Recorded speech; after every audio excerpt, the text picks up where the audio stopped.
히브리서 11장 11절부터 16절까지의 말씀이요. 다 찾으셨으면 우리 한 목소리로 같이 읽겠습니다. 시작. 믿음으로 사라 자신도 나이가 많아 단산하였으나 잉태할 수 있는 힘을 얻었으니 이는 약속하신 이를 미쁘신 줄 알았음이라. 이러므로 죽은 자와 같은 한 사람으로 말미암아 하늘의 허다한 별과 또 해변의 무수한 모래와 같이 많은 후손이 생육하였느니라. 이 사람들은 다 믿음을 따라 죽었으며 약속을 받지 못하였을 때 그것들을 멀리서 보고 환영하며 또 땅에서는 외국인과 나그네임을 증언하였으니 그들이 이같이 말하는 것은 자기들이 본향 찾는 자임을 나타냄이라. 그들이 나온 바 본향을 생각하였더라면 돌아갈 기회가 있었으려니와 그들이 이제는 더 나은 본향을 사모하니 곧 하늘에 있는 것이라. 이러므로 하나님이 그들의 하나님이라 일컬음 받으시기를 부끄러워하지 아니하시고 그들을 위하여 한 성을 예비하셨느니라. 아멘. 자, 오늘은 11절부터 16절까지를 읽었는데요. 설교는 13절 앞부분까지, 11절부터 13절 앞부분까지의 말씀을 중심으로 하나님 말씀을 전하고자 합니다. 지금 이제 그 믿음으로 해서 6번째 시간인데요. 앞에서 에녹도 있었고, 그 다음에 아벨도 있었고, 그리고 노아도 있었고, 아브라함은 우리가 2번 살펴봤었죠. 자, 오늘 제목은 이제 믿음으로 사라는 해서 이제 여성이 등장을 합니다. 이 사라에 대해서 제목을 정할 때 제가 좀 고심을 했어요. 믿음으로 사라는 이렇게 해야 될까? 그냥 우리 성경대로 믿음으로 사라 자신도 이렇게 해야 될까? 믿음으로 사라도 뭐 이렇게 해야 될까?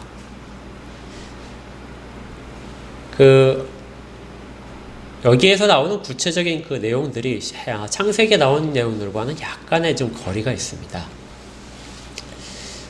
그래서 좀 제목을 사라를 할까? 처음에 제목은 믿음으로 사라와 아브라함은 이렇게 했다가 아브라함을 빼고 그냥 사라에 대해서 중점적으로 살펴보자 이렇게 해서 믿음으로 사라도 이렇게 정했습니다. 하나님께서 아브라함에게 주신 약속이 크게 2가지라고 있었죠. 기억나시나요? 하나님께서 아브라함에게 주신 약속 2가지는 첫 번째는 약속의 땅에 대한 것이죠. 땅입니다. 가나안 땅, 하나님이 보여주실 땅. 2번째는 자손에 대한 자손에서 내가 너에게 자손을 줄 텐데 자손이 하늘의 별과 같이 땅에 바닷가의 모래와 같이 많아질 것이다. 그리고 너를 그 모든 것들의 아비로 삼을 것이다. 그래서 땅과 자손에 대한 약속이 주어졌습니다. 그리고 우리가 이제 지난번까지 살펴본 것이 땅에 대한 약속이었어요. 기억나시죠? 약속의 땅에 들어가서 그 땅에서 나그네로 살았던 인생. 이것이 아브라함의 믿음이었다. 이렇게 되었었습니다. 이제 자손에 대한 이야기로 이제 지금부터 진행되는데요. 한번 이제 질문을 먼저 드려볼게요. 자손을 얻는데 누구의 믿음이 크게 작용을 했을까요? 하나님은 자손을 주시겠다고 약속을 하셨는데 그 자손을 주시겠다고 약속이 실천될 때, 성취될 때 누구의 믿음을 보시고 그 약속을 성취하셨을까요? 둘 다일 것 아니면 아브라함일까요? 사라일까요?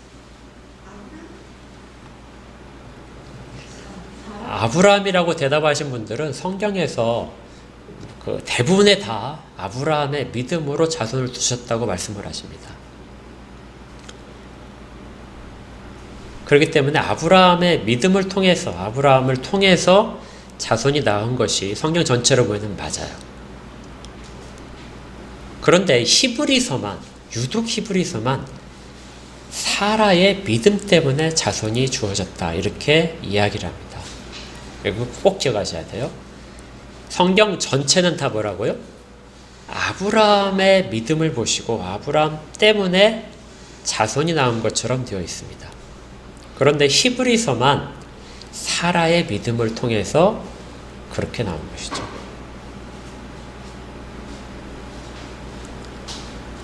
사라는 이전까지 보게 되면 성경에서 창세기를 제외하게 되면은 다른 성경에서는 사라가 5번밖에 이름이 없어요. 그런데 그 이름도 다 뭐냐면 아브라함의 배우자, 아브라함을 돕는 사람으로서 등장을 하지. 사라가 주연으로 등장한 적이 한 번도 없습니다. 그런데 여기에만 등장을 해요. 그래서 여성 신학자들, 여성을 되게 높이는 그런 신학자들이 이 구절을 엄청 좋아합니다. 다른 데서는 여성이 높인 적이 전혀 없어요. 베드로 우리 전서인가요? 거기서 공부할 때도 사라를 높이는 것이 있어요. 사라를 높이는데 그가 아브라함을 주라고 칭했다. 기억나시죠? 그러니까 너희들도 믿음의 딸이다. 그 사라를 본받는 자들이 믿음의 딸이다. 그런데 사라는 기껏 칭찬을 받아봤자 뭘로 칭찬을 받냐면 아브라함을 잘 섬겼다, 잘 따랐다 하는 것으로 칭찬을 받았어요. 그러니까 철저하게 조연으로 가려져 있던. 그래서 아마 우리 대부분의 한국 사람들, 나이 드신 분들은 그렇게 많이 조연으로 살지 않습니까? 남자가 드러나고 여자는 가려지고. 그런데 히브리서에서만 이제 사라가 아브라함을 제치고 이제 등장을 해요. 그것도 언제 등장하냐면 약속의 자손을 얻는 과정에서 등장을 합니다. 자, 근데 이제 이렇게 히브리에서 이야기하는 걸 들어보니까 그러면 사라가 엄청나게 믿음이 좋은 사람이구나 이렇게 생각할 수 있어요. 자, 그럼 창세기에서 사라의 믿음이 기록된 적이 있는지를 한번 생각을 해보십시오. 이런 칭찬을 받을 만큼 사라의 믿음이 기록되어 있나요? 전혀 없습니다. 사라의 믿음은 한 번도 앞에 드러난 적이 없어요. 사라가 하갈이 이제 사라가 원래 자손을 임신할 수가 없게 되니까 자식 낳지 않으니까 가나안 땅에 들어간 지 10년 후에 사라가 애굽에서 데려온 종 하갈을 아브라함에게 이제 첩으로 맞아서 자손을 그렇게 해서 낳아라. 하나님이 약속을 하셨는데, 자손에 대한 약속을 하셨는데 자기를 통해서는 낳지 못하니까 하갈을 통해서 자식을 낳아라. 그래서 자식을 낳도록 했습니다. 이게 믿음일까요?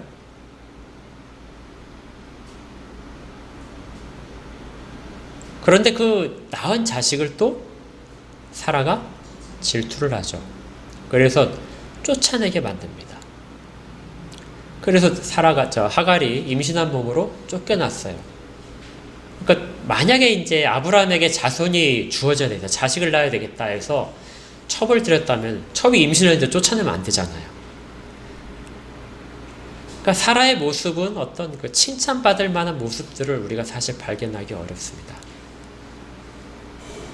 또 이제 자식에 대한 약속을 하시는데, 자식에 대한 약속을 하실 때 아브라함이 99세 때 10살 차이니까 사라는 89세가 되겠죠. 성경에서 이제 90세라고 나오지만 정확하게는 89세였을 겁니다.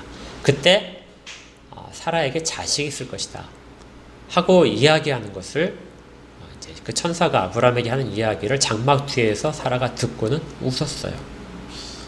네. 좋아서 웃었던 건 절대 아닙니다. 그때 뭐라고 하죠? 이미 내가 생리가 다 끊긴 지 오랜데, 그리고 아브라함은 이미 생식 능력이 다 사라졌는데 어떻게 자식을 낳을 수 있겠느냐. 그래서 저 사람이 그냥 농담하는 것처럼 그렇게 해서 그냥 뭐랄까요, 비웃음은 아니고 자포자기하는 그런 심정으로 그렇게 웃었습니다. 그러자 천사가 사라를 보고 네가 웃었다, 그 말을 듣고 웃었다 하니까 사라가 또 발뺌을 하죠. 난 웃지 않았습니다. 그러니까 사라의 모습을 보게 되면 믿음과 관련 있는 모습이 창세기에는 한 번도 등장하지 않다는 것이죠. 그렇다면 히브리서에서는 왜 사라의 믿음을 통하여 이삭을 낳을 수 있었다 하고 이야기를 할까요? 이 문제가 쉬운 문제가 아니라서 어떤 성경들은, 고대 사본들 중에 어떤 성경들은 이걸 전부 다 아브라함으로 바꿔놨어요. 아예 아브라함으로 바꿔놔서 사라를 여기서도 제거시킨 사본들이 있습니다. 그 사본들 중에 이렇게 된 것들이 있어요. 히브리서 11장 11절을 이렇게 기록된 사본입니다. 비록 그는 늙고 그의 아내 사라 역시 단산하였지만 믿음으로 그는 생식의 능력을 얻었습니다. 그러니까 누구 입장으로 기록을 했어요? 아브라함만 기록을 합니다. 그러니까 이런 것이 사실은 창세기와 훨씬 더 의미가 가깝죠. 그런데 대부분의 사본들은 그렇게 기록을 하지 않고 사라의 믿음으로 이삭을 낳을 수 있었다, 이렇게 기록을 하고 있는 것이죠.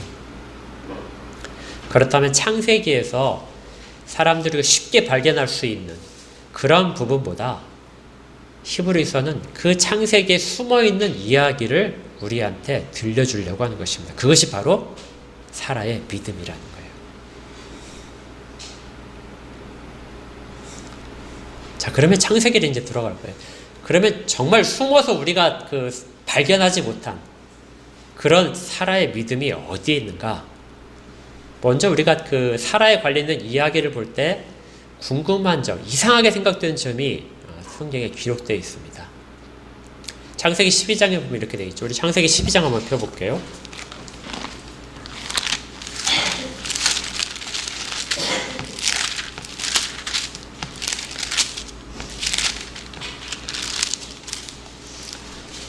자, 창세기 12장에서 아브라함이 세겜 땅에 들어간 다음에 베델로 옮겨가고, 그리고 나서 브엘세바 밑으로 해서 내려가서 가뭄이 들어서 애굽 땅까지 간 사건이 있었죠.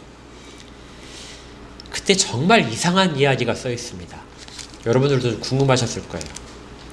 애굽에 가까이 갈 때 아브라함이 사라한테, 이때 이름은 사레였어요, 이렇게 말합니다. 11절에 내가 알기에 그대는 아리따운 여인이다. 아리따다는 것이 뭐죠? 정말 예쁘다는 뜻이에요. 그러니까 아브라함이 지금 나이가 몇 살이죠? 75세에 내려갔으니까 76세쯤 이렇게 됐을 거예요. 10살 차이니까 사례가 몇 살일까요? 67, 8세입니다. 70이 거의 다 된 여성이에요. 그런데 아브라함이 사례를 보고 그대는 아리따운 여인이다. 그러면 콩깍지가 씌워도 정말 쉬운 거죠. 네. 정말 예쁘다. 70목인 저 아내한테. 아브라함의 착각일 수 있습니다. 아브라함이 또 특별하게 사라를 생각했을 수 있겠죠. 그런데 객관적으로 이것이 증명이 돼요. 밑에 한번 보세요. 12절에 애굽 사람들이 그대를 볼 때 이르기를 이는 그의 아내라 하여 나는 죽이고 그대는 살리리니. 그러니까 예쁘니까 당신을 빼앗기 위해서 나를 죽이고 당신을 차지할 것이다. 그래서 누이라고 속이자. 그럼 나를 죽이지 않겠나. 살릴 것이다. 이렇게 한 것이죠. 14절에 이렇게 되어 있습니다. 아브라함이 애굽에 이르렀을 때 애굽 사람들이 그 여인이 심히 아리따움을 보았다. 그러니까 애굽 사람들이 봤을 때는 뭐로 보였다고요? 심히 아름답다. 예쁜데 그냥 예쁜 것이 아니라 엄청 예뻤다는 뜻입니다. 70먹은 노인인데요. 네. 근데 애굽 사람들 몇 사람만 그런 게 아니라 전체적으로 이렇게 되니까 이제 소문이 바로의 왕궁에 들리고 바로의 신하들이 확인을 했습니다. 그래서 보고 바로 앞에서까지 칭찬했어요. 야, 정말 예쁜 여자가 이 이방인으로서 우리 가운데 감옥을 피해서 들어왔습니다. 이렇게 이제 얘기를 한 거예요. 그래서 바로가 데려와라. 그래서 자기가 그냥 차지하려고 한 거죠. 정말 말이 안 되는 이야기 아닙니까? 어떻게 70 먹은 여인이 이렇게 사람들 속에서 그렇게 예뻐 보였을까요? 근데 이 일이 한 번 일어난 게 아니죠. 한 번 더 일어납니다. 나중에 이제 가뭄이 끝나서 돌아온 다음에 그 다음에 이제 가나안이 있는 블레셋에 있는 어디죠? 그랄이라는 땅에 거기까지 가게 돼요. 근데 거기에 제일 힘이 센 가나안 왕 아비멜렉이 있었습니다. 근데 아비멜렉이 또 사라를 보고 심히 아름다운 거예요. 그러니까 시간이 더 많이 지났어요. 더 많이 지났는데도 불구하고 심히 아름다워서 또 뺏으려고 합니다.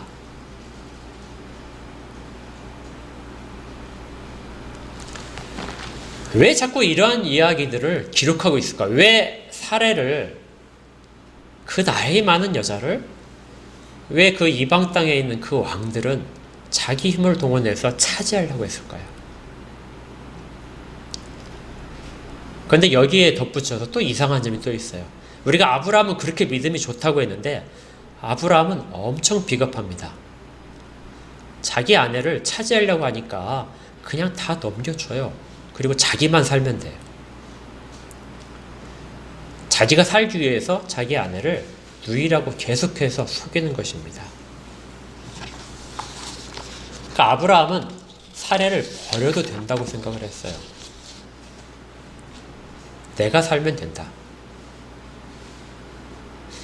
정말 좋게 말해서 아브라함이 하나님이 주신 약속을, 언약을 정말 성취하기 위해서 나를 통해서 약속이 주어졌기 때문에 내가 살아야 된다. 그래서 언약을 사례보다 훨씬 더 높였을 수 있습니다. 하나님 뜻이 그러니까 사례는 버려도 또 아내를 주시겠지. 이게 정말 좋게 이야기를 하는 것이고요. 아브라함은 그 아내를, 정말 예쁜 아내지만 자기가 살기 위해서는 얼마든지 버릴 수도 있는 그런 상황이었습니다. 그런데 아브라함은 사라를 버리는데 하나님은 버리지 않으세요. 사라를 뺏어간 애굽 왕도 그렇고 그 다음에 아비멜렉도 마찬가지입니다. 그들 집안에 재앙이 내리기 시작하는 거예요. 애굽 왕의 그 바로의 궁정에, 바로의 집안에 재앙이 내리는데 그 재앙이 뭔지는 잘 보이지 않습니다. 그렇지만 아비멜렉의 집안에는 재앙이 내린 것이 기록되어 있어요. 그게 뭐냐면 태문을 닫으신 것입니다. 사례를 빼앗아 갔는데 그 집에 자식들이 생기지 않는 거예요. 자식이 있더라도 나올 수가 없는 상태가 되어버립니다. 뱃속에 태아가 있더라도.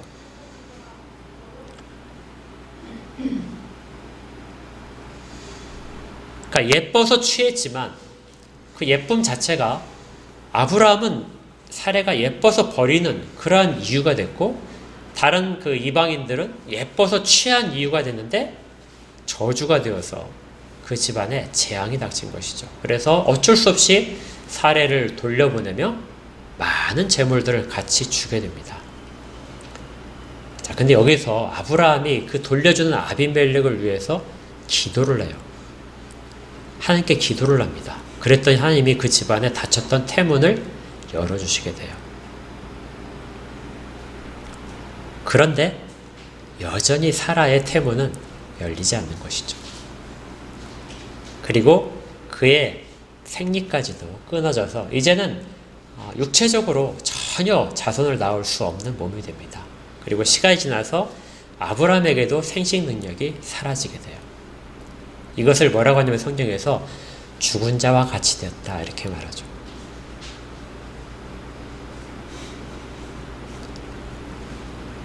하나님은 정말 이해할 수 없게 일하십니다. 아니 정말 몸이 건강하고 그렇게 예뻐서 막 차지하고 싶은 그때에 아브라함도 여전히 자식을 낳을 수 있었고 첩을 통해서 자식을 낳았으니까 여전히 생식 능력이 있을 때 그때 왜 자손을 안 주셨을까요?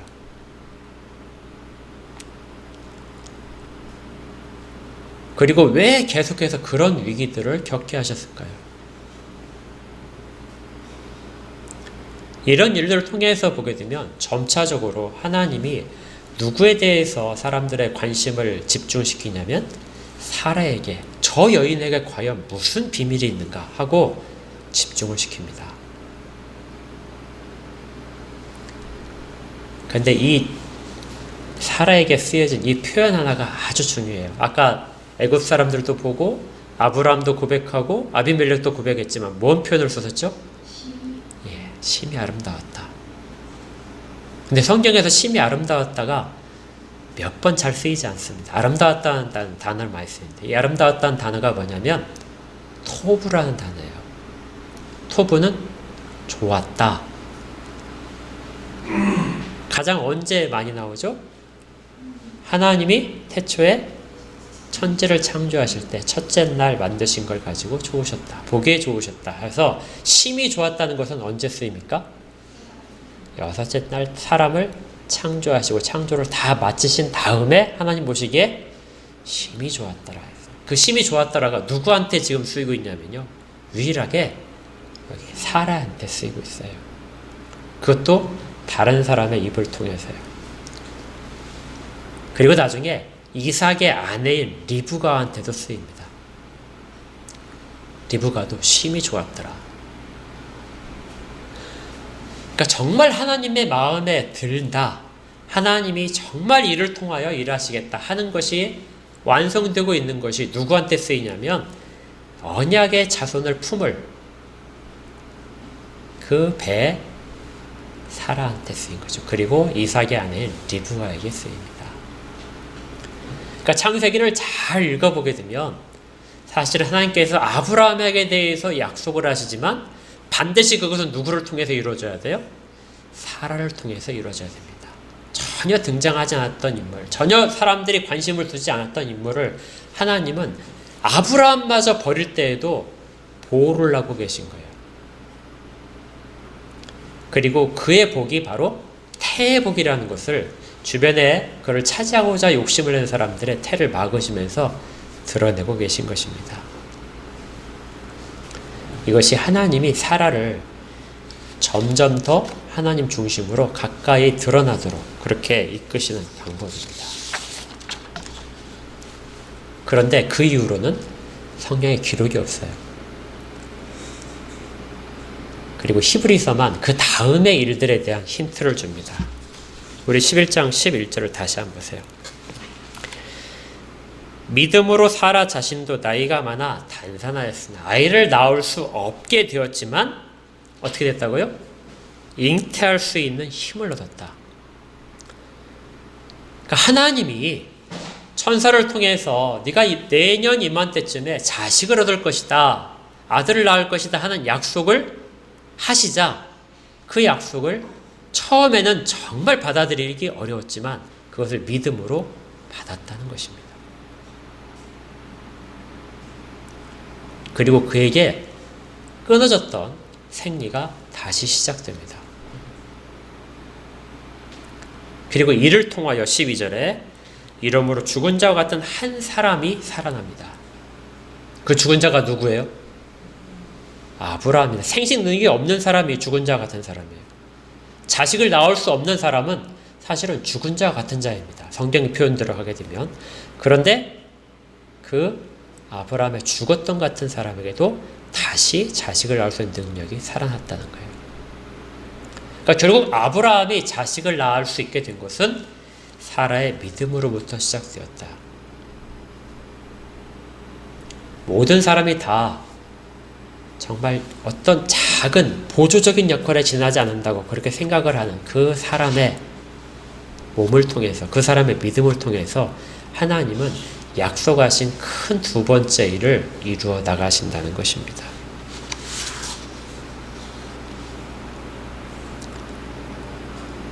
전혀 예상치 못한 그런 모습이죠. 아브라함의 믿음은 굉장히 크게 보이지만 사라의 믿음은 작게 보입니다. 그렇지만 하나님은 자기의 몸에 정말 불가능한 것들 가운데에서도 새로운 자손을 낳을 수 있도록 하나님이 일하실 것이라는 것을 믿음으로 붙잡았을 때 하나님은 기적을 일으키십니다. 우리도 그렇지 않을까요? 하나님이 일하심을 우리는 어떤 때 우리가 열심히 기도하고 믿음을 하나님께 막 보여드리고 나서 어느 순간에 눈을 딱 떠보니까 갑자기 내가 기도한 대로 하나님이 다 들어주셔서 세상이 쫙 변했다. 이런 식의 일들은 우리 가운데 그렇게 일하시는 것이 목격된 적이 없습니다. 하나님의 약속들, 그것은 믿음을 통해서만 일어나요. 믿음이 없이는 하나님은 아무 일도 안 하십니다. 우리 주님도 똑같이 말씀하셨어요. 믿음이 없이는 일어나지 않는다. 사람들은 기적이라고 하지만 나타난 일들을, 큰 일들이 나타날 때 기적이라고 하지만 그 기적을 일으키는 것은 아주 작은 믿음입니다. 그 믿음을 일으키는 것이 사실은 기적이에요. 그걸 하나님이 일으키십니다. 어느 누구도 그런 일이 발생할 것이라고 생각하지 못할 때 어떤 작은 사람에게 그 믿음을 주시고 그 일들이 내게 정말 불가능한 일인데 내게 일어날 거야.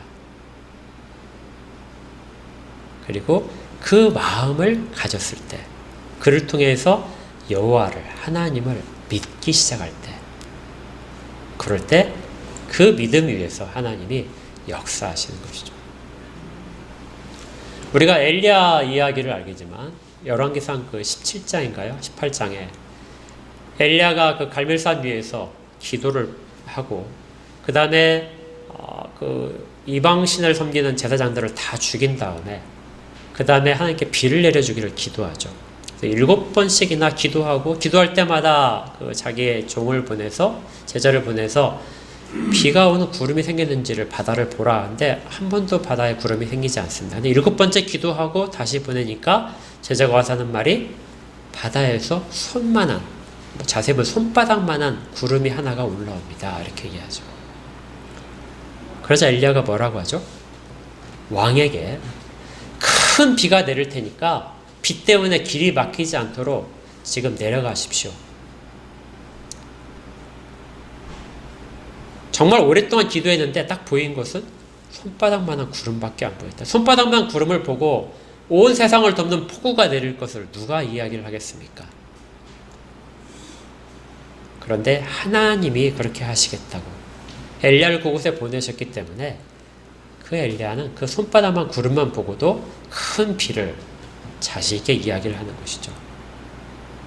이것이 하나님이 사람을 통해서 일하시는 방법입니다.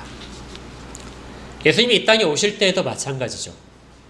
마리아에게 그 성령이 내게 임하셔서 내가 아들을 잉태할 것이다 이렇게 말씀하실 때 마리아가 그 말씀을 참으로 받았습니다.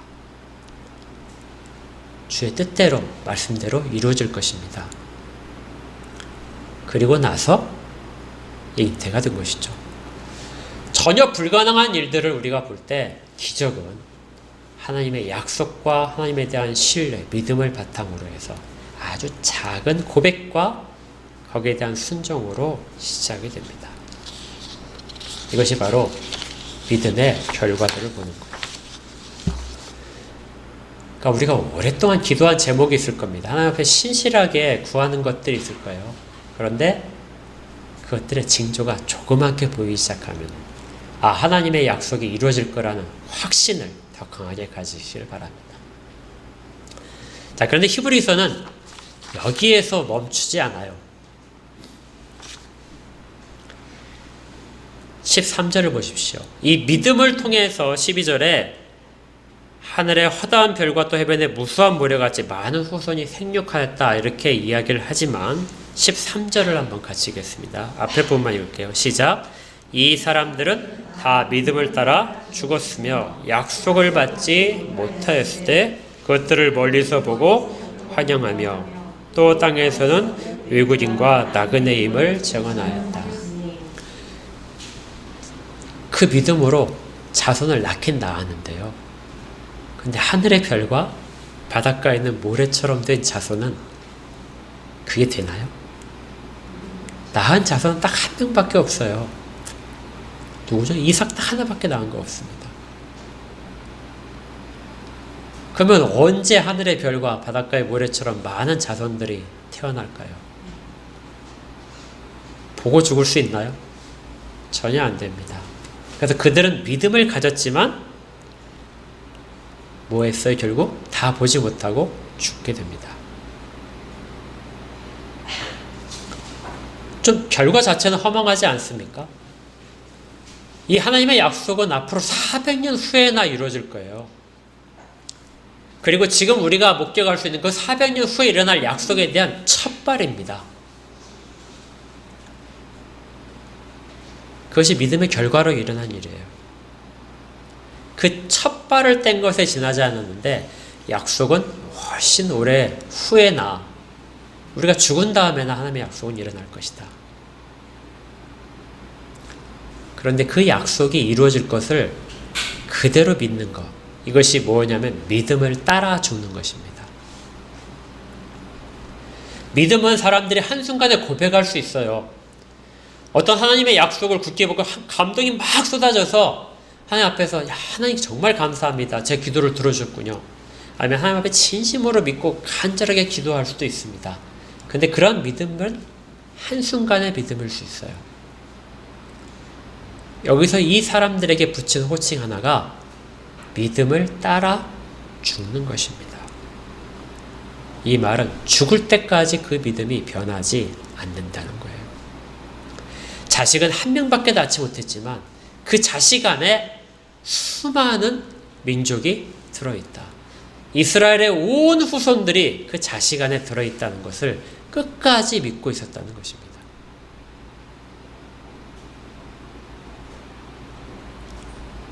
그래서 우리가 믿음 안에서 무엇을 구하고 거기에 대해서 아주 작은 응답을 받았다면 그 응답 안에 하나님이 가장 크신 뜻을 다 담아놓고 계시다 하는 것을 반드시 알아야 될 필요가 있습니다. 우리가 다 만족스러운, 우리가 원하는 모든 것들이 다 우리가 눈으로 목격하지 못할지도 몰라요. 근데 믿음은 그러한 것들을 발견하게 만듭니다. 그래서 우리 11장 시작할 때 이런 구절이 있었잖아요. 믿음은 뭐죠? 바라는 것들의 실상이요 보이지 않는 것들의 증거다. 2절 읽겠습니다. 선진들이 이로써 증거를 얻었느니라.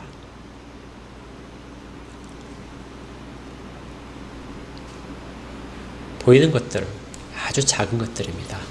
믿음이 보이지 않는 것들과만 연결되어 있고 보이는 것과는 아무 상관이 없는 것이 아니에요. 하나님 반드시 보이는 곳으로서 하나님이 그 믿음에 대해서 내가 너의 믿음을 알고 있다. 그래서 내가 반드시 그 일을 너를 통해서 하겠다 하고 약속에 대한 증거들을 나타내세요. 그것은 보이는 것으로 나타납니다. 그렇지만 보이는 것은 가장 큰 것의 아주 일부분이에요. 하나님 우리 가운데 이루어주실 일들은 빙산처럼 어마어마합니다. 그런데 그 중에 빙산에 보이는 부분은 10%밖에 안 돼요. 그걸 보고 하나님이 이만큼밖에 들어주시지 않는구나. 실망할 일이 전혀 없습니다. 하나님은 다 이루신 거예요. 그것이 바로 믿음 안에 있습니다. 그래서 사라의 믿음은 이 창세기를 다시 잊게 하고 그렇게 해서 히브리서를 통해서 사라라는 보조적인 한 인물, 아브라함에게 가려져 있던 한 인물의 믿음이 얼마나 컸던가. 그리고 그것이 아브라함을 회복시키고 그래서 자손의 복이 실현되도록 했다는 것을 알려줍니다. 그런데 중요한 것은 성경에서 어디에서도 사라의 믿음을 발견할 수 없는데 하나님은 그것을 사라의 믿음을 보시고 이렇게 하셨다고 이야기하는 거예요.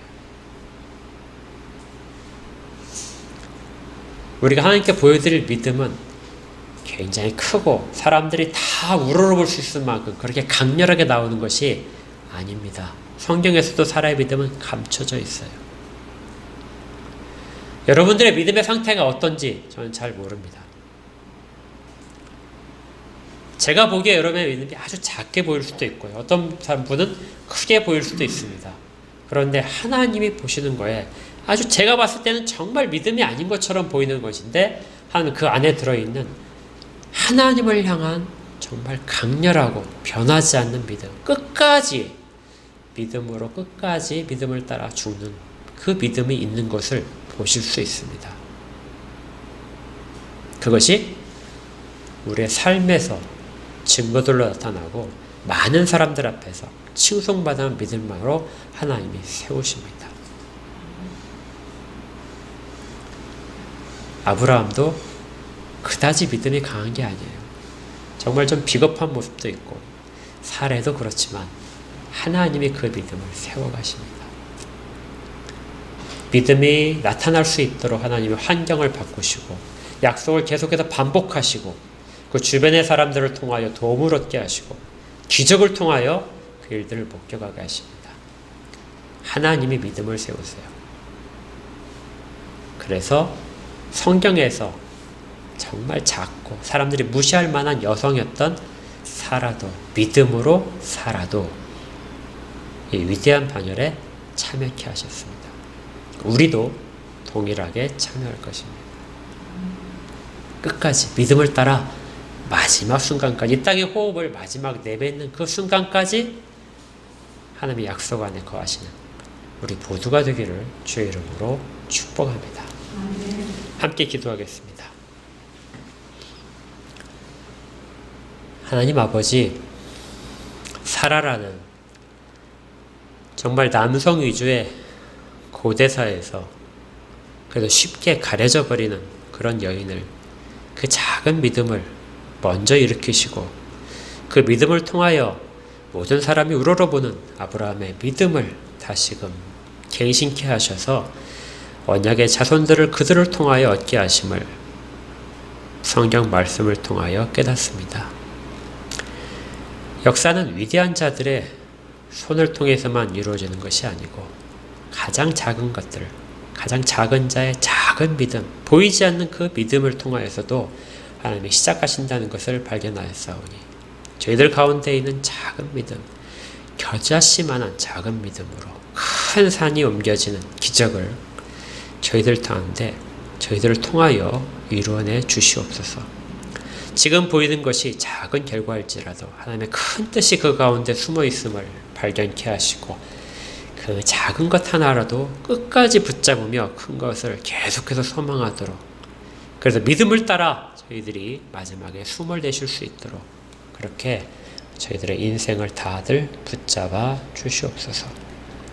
구하는 모든 자들 가운데 가장 선한 뜻으로 공급하시는 하나님을 찬양합니다. 예수 그리스도 이름으로 기도합니다.